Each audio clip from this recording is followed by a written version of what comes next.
Shalom bagi jemaat GKPB Alexander Cicer dan juga jemaat Tuhan yang boleh mendengarkan akan video khotbah pada saat ini. Kita sungguh bersyukur Tuhan memberikan kita waktu untuk kita kembali akan merenungkan firman Tuhan. Bersama saya mengajak kita semua mari kita berdoa. Kami sungguh bersyukur ya Tuhan karena Engkau begitu baik menyertai kami semua, sehingga kami boleh melalui kehidupan kami di dalam segala kebaikan, anugerah dan berkat-berkat. Dan saat ini kami bersama Tuhan boleh kembali bersyukur meskipun masih dari rumah atau keluarga kami masing-masing. Tapi kami percaya kuasa Tuhan, kasih Tuhan tidak bisa dibatasi oleh Tuhan. Maka kami juga yakin Tuhan berkenan hadir dan memberkati persekutuan kami saat ini. Karena Tuhan melayakkan kami semua ketika kami akan mendengar firman Tuhan. Biar Roh Kudus yang memimpin kami semua, sehingga kami bukan hanya berhenti kepada pemahaman yang benar, tetapi kami juga belajar untuk mentaati di dalam kehidupan kami. Berbicaralah kepada kami melalui firman-Mu ya Tuhan, sebab kami menyediakan hati kami, pikiran kami, maka seluruh hidup kami untuk menerima firman-Mu. Di dalam nama Tuhan Yesus Kristus kami berdoa. Amin. Bapak Ibu Saudara, anak-anak dan juga pemuda-pemudi yang dikasihi Tuhan, hari ini firman Tuhan kita renungkan terambil dari Injil Lukas pasal yang kelima, ayat pertama sampai dengan ayat 11. Kita menjadi bacaan kita hari ini dari Injil Lukas pasal 5, ayat 1 sampai dengan ayat 11. Nah, ketika kita bersama membaca perikop itu, maka perikop itu berjudul penjara ikan menjadi penjara manusia. Firman itu akan kita renungkan di bawah tema menjalani kehidupan yang berarti. Jadi tema akan khotbah hari ini adalah menjalani kehidupan yang berarti. Saudara dikasih Tuhan, ketika kita menjalani kehidupan kita, maka ada satu pertanyaan yang penting juga untuk selalu kita pikirkan adalah apakah kehidupan yang kita jalani adalah sebuah kehidupan yang berarti atau kehidupan yang punya nilai dalam kehidupan ini. Nah, pertanyaan ini penting untuk kita lakukan agar kita semua boleh melihat bahwa perjalanan yang kita lalui bukan sekedar kita untuk menjalani rutinitas, tetapi dari setiap bahkan rutinitas sekalipun ada sebuah arti dan nilai yang kita lakukan. Nah, saudara, kenapa ada orang bisa begini? Karena mereka melihat kehidupan bukan sebagai sesuatu yang berarti dan bernilai. Atau kenapa orang tidak bersemangat untuk menjalani kehidupannya? Atau kenapa orang tidak punya sebuah motivasi yang tinggi untuk mengerjakan tugas atau tanggung jawabnya? Bisa jadi karena orang itu tidak melihat ada suatu hal yang berarti dalam kehidupannya, sehingga dia harus melakukan usaha. Nah, saudara, di masa-masa pandemi ini juga kita semua harus juga merenungkan apakah kehidupan yang kita jalani punya arti, punya nilai dalam kehidupan. Saudara, kalau kita dalam kehidupan ini tidak melihat bahwa apa yang kita jalani mempunyai nilai atau sebuah arti, saya ingin mengatakan bahwa semangat hidup seperti tidak ada. Perjuangan dalam kehidupan ini seperti begitu mudah kita melihat. Oleh karena itu penting hari ini kita melihat bagaimana kita bisa menjalani kehidupan yang berarti itu dalam hidup ini. Dan dari bacaan kita dari Injil Lukas tadi, kita akan melihat 4 hal. Apa yang membuat kita bisa menjalani kehidupan kita menjadi kehidupan yang berarti? Hal yang pertama adalah kita bisa menjalani kehidupan kita menjadi kehidupan yang berarti karena kita menerima kasih karunia. Itu kita bisa baca dari ayat yang kedua sampai 3 bagian A dan Injil Lukas pasal yang kelima. Firman Tuhan berkata, dia melihat 2 perahu di tepi pantai. Nelayan-nelayan yang telah turun dan sedang membasuh jalannya. Ia, yaitu Yesus, naik ke dalam salah satu perahu itu, yaitu perahu Simon. Kenapa ayat ini saya mengatakan menerima kasih karunia? Nah, pada saat Yesus ketika jalan di Genesaret, nah kita mencatat bahwa ada 2 perahu di situ yang baru selesai untuk mencari ikan, dan Yesus memilih salah satu dari 2 perahu itu, dan perahu itu adalah perahu Simon. Saudara, ini gambaran bagaimana kita semua Tuhan berkenan untuk pilih kita dari begitu banyak pilihan yang mungkin tersedia untuk Tuhan panggil untuk terima kasih karunia. Dan perahu Simon menjadi sebuah simbol. Kita bisa melihat bagaimana Tuhan menunjukkan kasih karunia dari Simon. Padahal kalau kita mau jujur mengatakan, saudara, dari banyak orang yang ada pada saat itu di sekitar Simon, atau bahkan daripada orang-orang yang banyak yang mengikut Yesus, yang ingin mendengar firman Tuhan waktu itu, tentu ada lebih banyak orang yang menurut ukuran manusia lebih baik untuk Tuhan pilih menerima kasih karunia menjadi murid Tuhan. Tetapi kita melihat di sini bahwa dari pilihan yang Tuhan berikan, kita diingatkan bahwa kita semua dipilih Tuhan untuk dikasihinya, diselamatkan, menerima kasih karunia. Bukan karena ada sesuatu dalam diri kita yang baik yang pertama, tetapi karena Dia semata-mata ingin memilih kita untuk jadi milik Dia. Itulah jadi dasar Tuhan. Kenapa hidup saudara dan saya hidup yang berarti dan bernilai untuk dijalani? Karena kita diperkenankan Tuhan dipilih untuk boleh menerima kasih karunia, untuk menerima keselamatan, kebaikan dan berkat-berkatnya dalam kehidupan kita.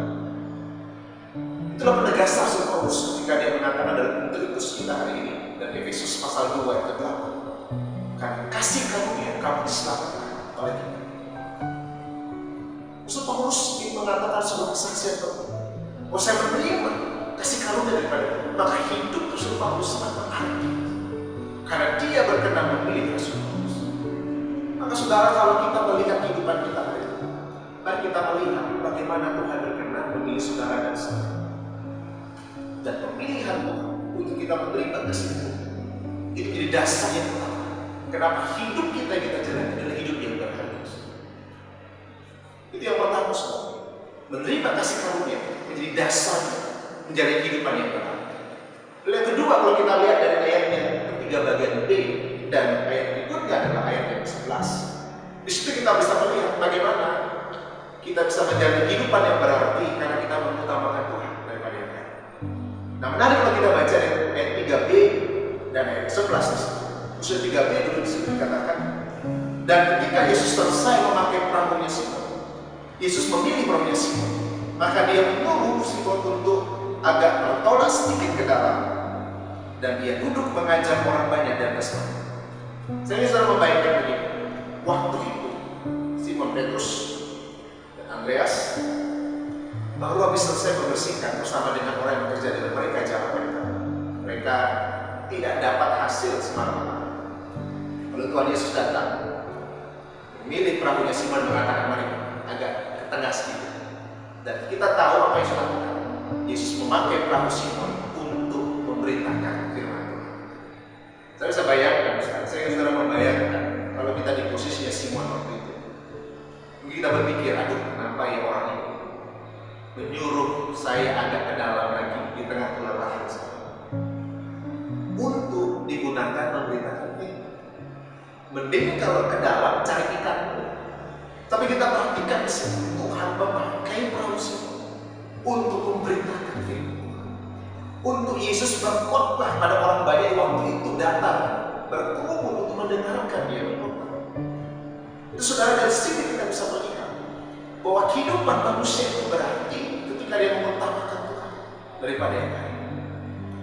Nah, disinilah kita bisa melihat bagaimana ketika Tuhan Yesus berkenan untuk memilih dipakai, maka di situ Tuhan yang mengajarkan bagaimana orang itu harus mengutamakan Tuhan daripada yang lain. Nah, Bapak Saudara dikasih Tuhan, kalau kita berbicara mengutamakan Tuhan ini, maka kita harus berbicara tentang bagaimana kita melihat kehidupan kita yang Tuhan sudah beri nilai dalam kehidupan kita. Ketika kita mengutamakan Tuhan di dalam kehidupan kita, maka sebenarnya ketika kita mengutamakan Dia, Tuhan pasti menyertai kita. Tapi bisa lihat, saudara bisa lihat, ketika Simon Petrus mengutamakan Tuhan, maka Tuhan menyertai dia untuk suatu hal yang lebih lanjut lagi yang harus dia lakukan. Itu saudara, ketika kita rindu untuk disertai dalam kehidupan kita, maka kita harus mengutamakan Tuhan. Karena ketika kita mengutamakan Tuhan, artinya kita memberikan ruang dan tempat bagi Tuhan ada bersama dengan kita. Nah, seringkali adalah kita yang tidak memberi ruang itu bagi Tuhan, karena kita mengutamakan hal yang lainnya. Nah, kalau kita perhatikan apa yang dilakukan Simon Petrus setelah dia melihat satu keajaiban besar, dia menangkap apa yang menjadi sebuah tangkapan besar ikan pada saat itu. Pada ayat terakhir 11 dia mengatakan, dan sesudah mereka menghela perahu-perahunya ke darat, Mereka pun meninggalkan segala sesuatu lalu mengikuti Yesus. Setelah tangkapan besar itu, Petrus tidak pergi ke pasar untuk menjual ikan itu yang utama. Tetapi sebenarnya ayat ini ingin mengingatkan saudara dan saya bahwa Petrus belajar mengutamakan Tuhan daripada segala kekayaan yang ada dalam kehidupannya. Dan saudara, nilai penting bagi kita semua ketika kita ingin menjalani kehidupan yang berarti adalah ketika kita mengutamakan Tuhan daripada yang lainnya. Makanya sebabnya Yesus mengatakan dalam Matius 6 ayat 33, ayat yang tentu familiar bagi kita. Carilah dulu kerajaan Allah dan kebenarannya, maka yang lainnya ditambahkan kepadamu. Saudara, sering mungkin dalam kehidupan saudara dan saya, kita lupa untuk mengutamakan Tuhan. Apalagi dalam situasi yang mungkin tidak mudah untuk kita jalani. Saudara, di tengah situasi pandemi seperti ini, disinilah saat yang baik, yang tepat bagi saudara dan saya untuk kembali mengingat bagaimana kita mengutamakan Tuhan daripada yang lain. Pemberitaan-pemberitaan yang kita dengar, situasi-situasi yang kita hadapi, itu sebenarnya menolong kita seharusnya untuk mengutamakan Tuhan daripada yang lain. Bagaimana kita belajar untuk mengutamakan Tuhan bahkan melebihi kekayaan yang kita miliki. Bapak Ibu Saudara dikasih Tuhan, saya pribadi terus belajar untuk merenungkan hal ini. Bagaimana kita mengutamakan Tuhan, bagaimana saya mengutamakan Tuhan, belajar melakukannya daripada yang lain. Karena disitulah nilai kita, kehidupan kita bisa melihat kehidupan yang berarti. Itu saudara yang kedua yang kita perlu lakukan agar kita bisa menjadi kehidupan yang berarti adalah kita mengutamakan Tuhan daripada yang lainnya. Lalu yang ketiga saudara, kehidupan kita akan menjadi kehidupan yang berarti untuk dijalani kalau kita mentaati perintah Tuhan. Mentaati perintah Tuhan itu sangat penting dalam kehidupan kita. Kita perhatikan ayat 4 dan 5, di situ ditertulis setelah selesai berbicara, ia berkata kepada Simon, bertolaklah ke tempat yang dalam dan tebarkanlah jalamu untuk menangkap ikan. Simon menjawab, Guru, telah sepanjang malam kami bekerja keras dan kami tidak menangkap apa-apa. Tetapi karena engkau menyuruhnya, aku akan menebarkan jala juga. Tapi saudara kasih Tuhan, ketika Simon Petrus menerima perintah itu, saya ingin mengatakan kepada saudara, seorang Simon Petrus, dia seorang nelayan. Sedangkan Yesus waktu itu dikenal seorang anak tukang kayu. Anak tukang kayu menyuruh seorang nelayan yang berpengalaman untuk pergi lagi menebarkan jala yang sudah semalaman dia nggak dapat ikan. Nggak masuk logika. Itulah mengapa Petrus awalnya mengatakan, Tuhan, kami nggak dapat apa-apa. Guru, kami nggak dapat apa-apa sejak semalaman. Petrus ingin mengatakan di awal secara manusiawi, dia mengatakan, Yesus, meskipun saya tahu apa yang kamu ajarkan itu baik, apa yang saya dengar kamu berkorban pada orang banyak melalui perahu saya itu hal yang sangat bernilai. Tetapi apa yang engkau suruh saya ini nggak masuk akal. Suruh untuk masuk ke tengah, udah nggak dapat apa-apa. Tetapi yang menarik adalah ketika Simon Petrus berkata, Tuhan, karena engkau yang menyuruhnya, aku akan menebarkan jala juga. Saudara, ketika kita belajar untuk mentaati perintah Tuhan, mungkin ada kalanya hal itu di luar logika kita, pemahaman kita. Dan kita mengatakan, aduh kayaknya ini nggak cocok, nggak bisa dilakukan. Tetapi ketika Tuhan memerintahkan kita melalui firman-Nya atau melalui apa yang kita dengar, kita baca yang didasarkan kepada perintah Tuhan, maka di situ saya ingin mengajak saudara saya untuk melihat bahwa apa yang Tuhan perintahkan itu yang memberikan nilai hidup kita berarti dalam kehidupan ini. Saudara, ketika Tuhan memerintahkan kita untuk melakukan sesuatu, maka saya ingin katakan pada saudara dan saya, kita belajar harus mentaatinya dalam kehidupan ini. Petrus memberikan gambaran itu. Sekali lagi, meskipun tidak masuk logika, dia punya pengalaman lebih secara kutip, secara manusiawi dalam hal nelayan. Tetapi disitulah kita melihat. Tapi yang menarik saudara, apa akibatnya orang yang mentaati perintah Tuhan? Maka kita lihat di situ, maka Petrus melihat kuasa Tuhan dinyatakan. Dia bisa melihat apa yang mungkin tidak akan dia pernah lihat kalau dia nggak mentaati perintah Tuhan. Saudara, nggak jarang saudara dan saya, kalau kita belajar mentaati perintah Tuhan, maka kita akan melihat apa yang tidak pernah kita pikirkan sebelumnya, atau yang tidak masuk logika kita akan terjadi. Saudara, dalam situasi seperti hari-hari yang kita lalui juga dalam pandemi ini, Mentaati perintah Tuhan, bagian yang sangat penting juga untuk kita lakukan. Maka kalau saudara dan saya kita belajar mentaati perintah Tuhan, saudara akan melihat hal-hal yang di luar logika saudara Tuhan kerjakan dalam kehidupan kita. Saudara, seringkali kita menghalangi Tuhan mengerjakan pekerjaannya karena kita menghalangi dengan keterbatasan logika kita. Tapi firman Tuhan hari ini mengingatkan hidup saudara dan saya akan berarti untuk dijalani kalau kita memberikan ruang mentaati perintah Tuhan di dalam kehidupan kita. Itu yang ketiga, saudara, mentaati perintah Tuhan. Lalu terakhir yang keempat, ayat 6-7 dan ayat 10 bagian B, kita menjalani kehidupan yang berarti kalau kita menjadi saksinya Tuhan. Nah, ketika Tuhan sudah selesai untuk membawa Simon Petrus, Andreas, bahkan orang-orang yang ada di situ untuk melihat kuasanya, dia mengajak Simon Petrus, Yakobus dan anak Zebedeus untuk menjadi penjala manusia. Saudara, bukankah hidup kita berarti kalau kita menjadi saksi Tuhan bagi pelayanan yang bernilai kekal dalam kehidupan kita? Ketika kita melakukan sesuatu yang bernilai, maka disitulah hidup kita berarti, saudara.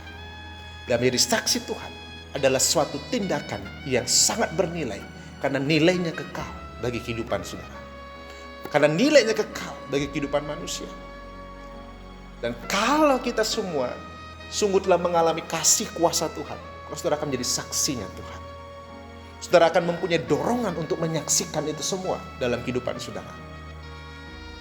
Setelah Simon Petrus melihat kasih Tuhan yang besar, berkenan memilih dia menerima kasih karunia. Dia melihat kuasa Tuhan yang besar melalui peristiwa dia menangkap ikan yang cukup banyak sampai hampir tenggelam perahunya. Maka di situ kita melihat apa yang Tuhan nyatakan bagi dia. Sehingga dia meresponi itu semua. Dan ketika Tuhan mengatakan kamu akan menjadi penjala manusia, dia meresponi itu semua. Karena dia sudah merasakan kasih Tuhan. Dia sudah melihat dan mengecap akan kuasa Tuhan di dalam kehidupan. Terus saya percaya saudara, dalam kehidupan saudara juga dalam kehidupan saya tentunya, ada begitu banyak kasih Tuhan yang sudah kita kecap. Secara khusus kasihnya melalui pengorbanannya di atas kayu salib. Juga sudah ada banyak kuasa yang kita alami dalam kehidupan kita, yang kita tidak bisa menyaksikannya, atau kita tidak bisa mendengar, oh Tuhan gak pernah berbuat kuasa dalam kehidupan saya. Pasti ada kuasa Tuhan dalam kehidupan ini. Maka di saat kita semua sungguh telah mengalami kasih dan kuasa Tuhan, di saat itulah sebenarnya kita mempunyai sebuah dasar, mempunyai dorongan untuk kita menjadi saksi Tuhan di dalam kehidupan ini. Maka sekali lagi saudara, penting bagi saudara dan saya menjadi saksi-saksi Tuhan dimanapun kita berada dalam kehidupan kita. Saudara, mari kita terus bersaksi bagi Tuhan. Mari kita terus tanda kutip menebarkan jala itu. Saudara, perhatikan baik-baik Simon Petrus ketika Tuhan mengatakan kamu akan menjadi penjala manusia. Apa yang Tuhan nyatakan bagi dia itu tergenapi, saudara. Dan kita tahu, saudara, peristiwa Pentakosta dalam Kisah para Rasul pasal 2. Melihat bagaimana Petrus Tuhan pakai untuk menjala manusia. 3.000 orang bertobat. Karena apa? Karena memang dia mau dipakai Tuhan. Dan Tuhan memakai dia dalam kehidupannya. Mungkin saudara saya tidak mirip peristiwanya harus seperti Petrus. Tapi paling tidak prinsipnya sama. Ketika Tuhan telah menyatakan kasih kuasa bagi kita, kita menyaksikan itu, maka Tuhan akan memakai kehidupan saudara dan saya untuk menjadi saksi-saksinya Tuhan dalam kehidupan ini. Dan mari kita terus tidak berhenti menjadi saksi Tuhan. Sebagaimana yang dilakukan oleh Petrus. Dia terus menjadi saksi Tuhan sampai akhir hidupnya. Karena dia sungguh telah mengalami dan melihat kuasa Tuhan. Apakah Petrus selalu mulus dalam kehidupan menjadi saksi Tuhan? Tidak juga. Tetapi di saat dia bergumul tentang ketaatan kepada Tuhan, bergumul tentang jadi saksi Tuhan, maka di situ kita melihat kuasa Tuhan mengangkat dia dan memakai dia demi kemuliaan Tuhan. Dan saya yakin sampai hari ini Tuhan mau pakai saudara dan saya untuk kita menjadi saksi-saksinya Tuhan di dalam kehidupan ini. Apakah di tengah pandemi ini kita tetap menjadi saksi Tuhan yang membawa pengharapan, yang membawa kepastian kepada orang di tengah begitu banyak ketidakpastian yang harus dihadapi. Itu pilihan saudara dan saya. Tapi saya mengajak kita memilih tetap untuk menjadi saksi Tuhan dimanapun kita berada, dalam situasi apapun juga yang harus kita hadapi. Bapak Ibu Saudara dikasih Tuhan, anak-anak semua, ketika kita sungguh ingin menjalani kehidupan kita yang berarti, sekali lagi ada 4 hal yang perlu kita lakukan. Pertama adalah kita menjadi hidup berarti karena kita menerima kasih karunia Tuhan. Itu dasarnya. Lalu yang kedua adalah karena kita mengutamakan Tuhan daripada yang lain. Lalu yang ketiga adalah karena kita mentaati perintah Tuhan. Meskipun kadang itu di luar logika kita, tapi karena Tuhan yang memerintahkan kita taat. Lalu yang terakhir, yang keempat, kita menjadi saksi-saksinya Tuhan. Kita gak berhenti menceritakan bagaimana kasih dan kuasa Tuhan dalam kehidupan kita. Biarlah ini semua menolong kita dalam masa-masa seperti ini. Masa yang tidak mudah. Mungkin tangkapan ikan kita tidak ada hari ini, seperti di dalam Simon Petrus. Tapi kalau kita sungguh menerapkan prinsip 4 hal ini, saya punya keyakinan dalam diri saya. Saudara akan melihat bukannya sekadar tangkapan secara jasmani, tapi hal-hal rohani yang Tuhan ingin kerjakan dalam kehidupan saudara, dalam kehidupan bahkan orang-orang yang Tuhan ingin berjumpa dengan saudara dan saya. Mari kita menjalani kehidupan kita yang berarti. Sehingga ketika kita kalau merenungkan hidup kita, kita bersyukur sama Tuhan, terima kasih. Karena Tuhan telah menganugerahkan hidup yang berarti untuk kujalani. Tuhan memberkati saudara semua. Tuhan memberkati kita. Melalui firman Tuhan yang bersama kita renungkan pada saat ini. Amin. Mari kita berdoa. Kita akan menaikkan doa-doa kita di depan Tuhan. Mari kita berdoa. Tuhan, kami bersyukur dan berterima kasih. Karena Engkau Tuhan yang sungguh-sungguh amat baik bagi kami. Engkau sangat baik, teramat baik bagi kami Tuhan. Sehingga pada saat ini kami kembali boleh diingatkan akan firman-Mu. Bahwa kami sungguh dapat menjalani kehidupan kami yang bernilai, berarti, berharga dalam kehidupan ini. Bukan sekedar hidup yang kami jalani, tetapi hidup yang memiliki arti. Terima kasih Tuhan, karena Engkau-lah kami boleh akan melakukan, menjalani kehidupan yang berarti itu dalam hari-hari kami ke depan. Bahkan di tengah situasi pandemi ini yang kami tidak tahu kapan ujungnya, tapi kami tahu hari-hari akan kami lalui. Jika kami melakukannya berdasarkan firman-Mu yang telah kami renungkan, maka kami akan menjalaninya dengan memiliki arti, bukannya bagi diri kami, tapi bagi orang-orang di sekitar kami. Terima kasih firman-Mu ya Tuhan. Saat ini kami berdoa kepadamu, kiranya Tuhan berkenan selalu menolong kehidupan kami semua. Di tengah pandemi ini Tuhan, kami selalu berseru, berharap kepadamu. Kami selalu mengarahkan mata iman kami kepadamu. Karena kami itu pertolongan kami hanya ada di dalam Engkau. Kekuatan kami hanya ada di dalam Engkau. Dan bersamamu lah kami akan mampu melewati semuanya, apapun yang harus kami lewati. Tuhan kiranya berkenan memberkati, menyertai tiap-tiap keluarga dalam setiap pergumulan yang harus dihadapi.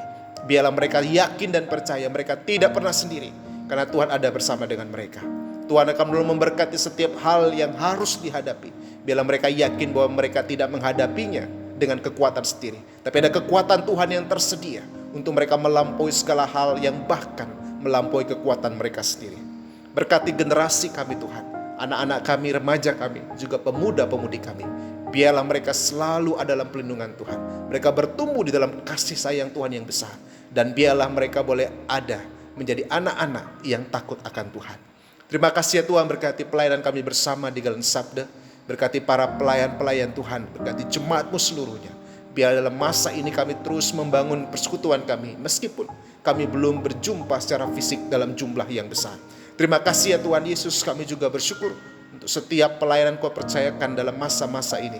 Biarlah kami melakukan dalam percayaan dan mengandalkan Tuhan, supaya kami kerjakan dalam pelayanan ini memuliakan Tuhan. Bahwa dampak yang baik bagi jemaat-Mu juga bagi masyarakat di sekitar kami. Terus kami berdoa Tuhan bagi pemerintahan kami, yang tentu tidak mudah untuk mengambil kebijakan dalam situasi saat ini. Tuhan kiranya menolong supaya pemerintahan kami, mereka boleh mengemban tugas mereka, mengambil kebijakan yang terbaik. Tuhan memberkati dan menolong secara khusus bagi para medis yang terdepan untuk merawat pasien terjangkit COVID-19. Tuhan akan memberikan mereka kekuatan, dan kalau boleh Tuhan berkenan menjauhkan mereka dari segala hal yang dapat mengganggu, bahkan membahayakan diri mereka. Kau juga belum memberkati pasien yang masih dirawat, berikan kesembuhan, pemulihan bagi mereka. Berikan kesadaran secara khusus bagi masyarakat untuk boleh mengambil bagian, untuk bertindak disiplin bagaimana yang harus mereka kerjakan, mendukung kehidupan bersama yang memberikan semuanya keamanan dan kesehatan.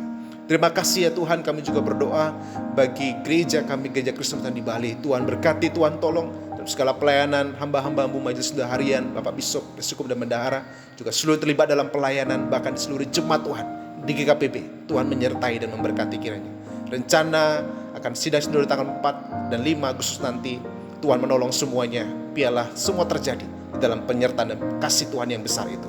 Berkati juga kiranya keluarga besar LKS Awidiasi Badungi bersama dengan kami. Kasih Tuhan selalu bersama dengan mereka. Tuhan mencukupkan segala keperluan mereka. Dan Tuhan memberkati anak-anak, pimpinan dan stafnya, sehingga mereka selalu ada dalam penyertaan dan pelindungan Tuhan. Terima kasih ya Tuhan. Inilah akhirnya kehidupan kami Tuhan. Masing-masing kami bawa ke dalam tangan-Mu. Karena Engkau yang lebih mengerti kami, tahu kami bahkan daripada diri kami sendiri. Dan biarlah kami belajar terus hidup di dalam Engkau. Hidup bagi kemuliaan Tuhan. di hari-hari ke depan yang harus kami jalani. Ya saudara kami yang sakit, Tuhan kita berkenan melawat, berikan kesembuhan. Biarlah mereka boleh pulih karena Tuhan Yesus berkenan menjamah dan memulihkan mereka. Inilah doa kami ya Tuhan. Kami berdoa, biarlah Tuhan berkenan menyatakan kehendak-Mu saja atas setiap doa yang kami naikkan.